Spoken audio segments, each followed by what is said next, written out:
Hi, welcome back on Do It Yourself channel. Today I'm going to show you how to change the app layout in your Oppo A16. As you see, we have only 4 icons in a row here.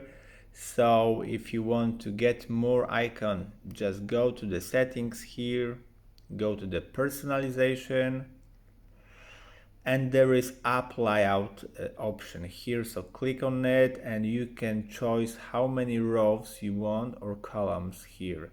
So we get the maximum choice on the 6th row and 5 columns. As you see, we can change it on the minimum size. As you see, there is a 4 and 4. And as I said, we're gonna try to make it the biggest screen. Okay, and let's drag. Oh, it's look like good for me. And that's it. It's look okay.